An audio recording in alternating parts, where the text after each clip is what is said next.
Bonjour à tous, les premières années, j'espère que tout le monde va bien. Du coup, maintenant qu'on a votre attention, on va passer un petit peu aux choses sérieuses. Donc les choses sérieuses, votre oral. Votre oral, comment il va se tramer? Il va se tramer en deux parties. La première partie, ça va être premièrement une compréhension orale, du coup, qui sera en anglais, que vous allez vous restituer en français. 10 minutes de prépa.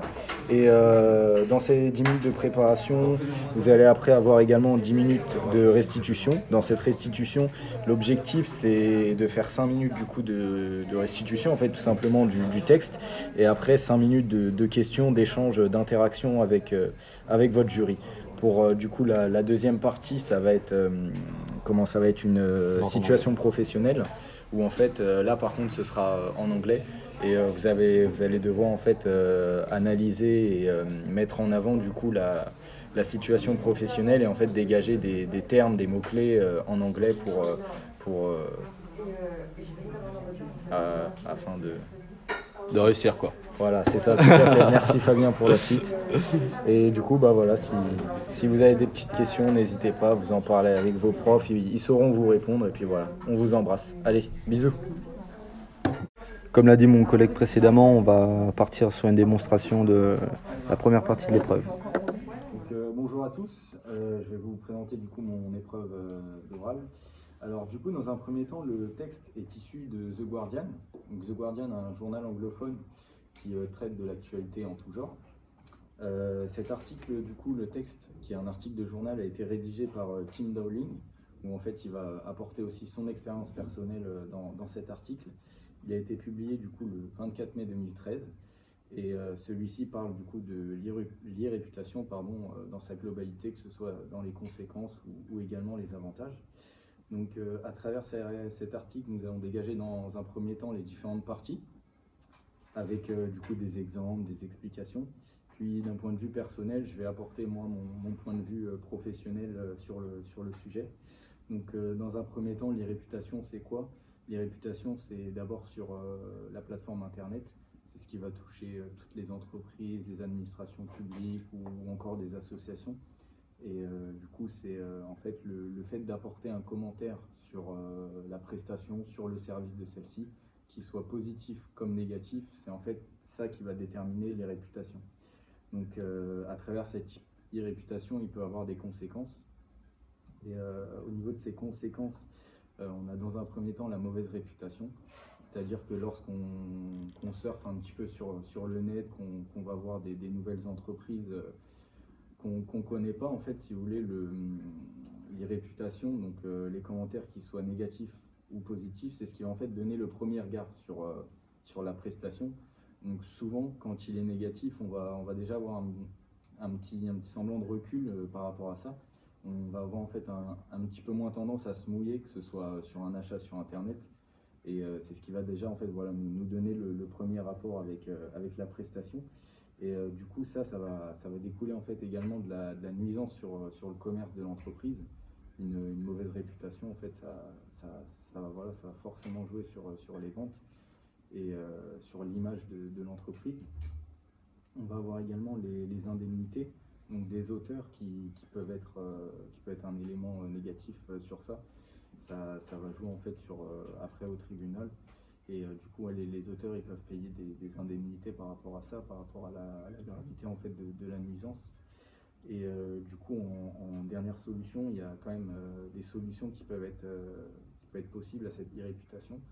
Donc là, par exemple, dans l'article, on avait le livre d'un écrivain qui en fait amenait les personnes à les coacher, à les manager, pour en fait alimenter son irréputation et également la nourrir tout simplement.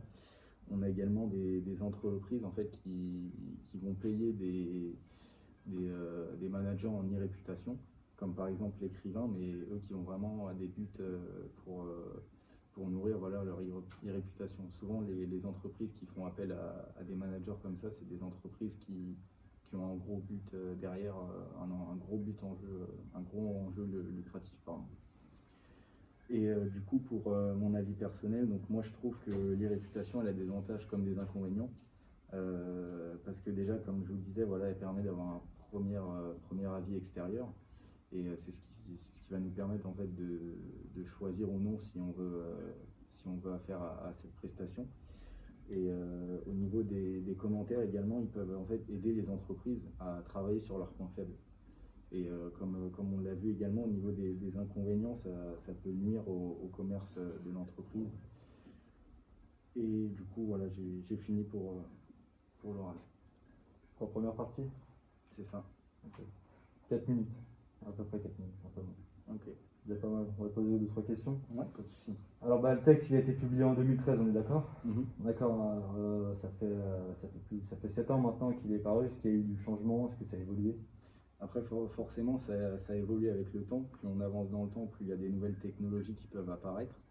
Donc, que ce soit des supports, comme par exemple maintenant, on a accès à tout un tas de types de supports, que ce soit tablette, ordinateur, téléphone. D'accord. Donc, forcément, ça a un impact dans le temps, ouais, tout à fait. D'accord. Dans le 4e paragraphe de ton texte, normalement, l'auteur nous dit The future of online reputation management seems to lie with individuals. Vous la comprenez comment cette affirmation? Alors, cette affirmation, je la comprends dans le sens que l'e-réputation, elle peut être managée individuellement et elle peut être nourrie individuellement, en fait. D'accord. Sans faire appel voilà, à un manager extérieur, pour moi, ça peut passer par des prestations durant le service, que ce soit, par exemple, le fait qu'on s'habille bien, c'est une prestation à avoir avec le client directement. D'accord, c'est un peu du langage non verbal, c'est ça?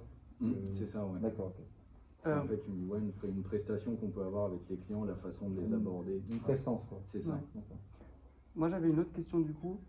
Je voulais vous demander quelle était la différence pour vous entre un community manager et un online reputation manager. Alors déjà, dans un premier temps, il y en a un qui va agir plus du coup sur l'internet dans sa globalité, l'autre plus sur les réseaux sociaux.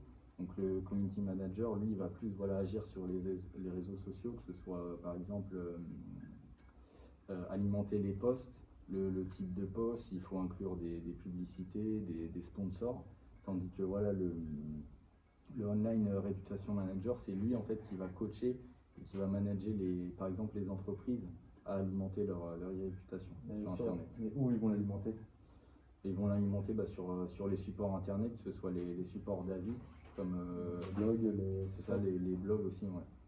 D'accord. Que savez-vous de RGPD? Alors du coup, RGPD, c'est une réglementation qui est applicable aux entreprises comme aux administrations publiques, également associations, qui va être en fait pour la protection des données. D'accord. Et donc c'est cette loi, en fait, si je puis dire, qui va agir contre les victimes, par exemple, des usurpations d'identité, mais également aussi les auteurs de nuisances contre les services d'entreprise. D'accord. Et pour finir, juste, qu'est-ce que vous savez de Right to be Forgotten sur la ligne 2, il me semble? Alors sur la ligne 2, ouais. Juste sous le titre. Ouais. Alors moi je le comprends dans le fait que les lois peuvent être oubliées, dans le sens où comme les entreprises évoluent avec le temps, les lois, elles, n'évoluent pas avec le temps, et avec les différents supports qui peuvent être apportés, une nouvelle technologie, ça peut dérouter, en fait, contredire certaines lois. D'accord. Dernière question, dans 10 ans, vous pensez que ça sera comment tout ça? Encore une fois, moi je pense que dans 10 ans, ça va évoluer avec les nouvelles technologies. Après, j'espère aussi que l'e-réputation pourra corriger ses défauts, donc par exemple les nuisances, tous ces petits points faibles qu'elle a, et qu'elle pourra en fait continuer à donner des avis positifs et des éléments que les entreprises pourront améliorer dans leur avenir. D'accord, très bien. Est-ce que tu as des questions? Non. 7 minutes 53. Ça marche.